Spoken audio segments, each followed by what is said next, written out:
electorate and they say, I can be populist or I can be pro-worker on certain economic issues, but I got to move to the right on Kavanaugh, on nominees or whatever to demonstrate that I'm moderate enough to win in West Virginia. And your view is that there's actually a more left progressive working class agenda that can work. The whole country is further left than Congress. The whole country. And this is in poll after poll after poll. 80% of Americans believe in responsible gun legislation. 60% of Americans believe in a single-payer healthcare system. The overwhelming majority of Americans believe in a living wage. Like the electorate is way further left than Congress.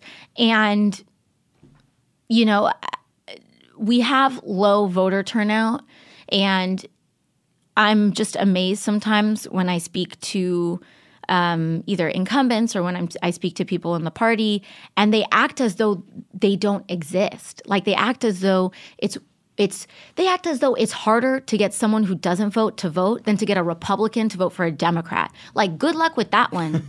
Good luck with that one. Well, if it worked, we'd have President Hillary Clinton. And the thing that is like also sometimes frustrating to me is that this isn't just an idea. I don't have an opinion. This is backed by data. This is backed by 10 years of data. We have lost state legislators. We have lost gubernatorial seats. We have lost the House. We have lost the Senate. We have lost the presidency. And the idea that like, oh, you know, we got to keep trudging on.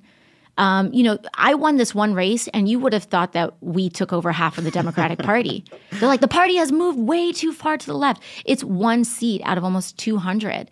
And they're doubling down on this strategy. But poll after poll after poll shows that the electorate is way further to the left. And then when you just look at the Democratic Party, the numbers are even higher.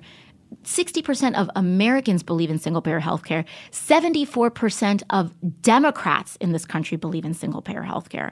So campaign on it. So what do you think drives that fear for people like Joe Lieberman, or even, you know, senators who have been critical of you? Mm-hmm. Do you think that they are just? Do you think it's cynical? Do you think they're just naively wrong about what works? I mean, you know, there's clearly a group. There are people who look at what you're advocating and they say, I know that we've lost a lot, but we shouldn't go down this path. This is a recipe for failure. What do you think makes them think that? So what I honestly think that it is that we have not had a party that has been investing in its own future. So we have people who are constantly fundraising for their own reelection. The average age of a House Democrat right now is 65 years old. We're at the oldest point in American history.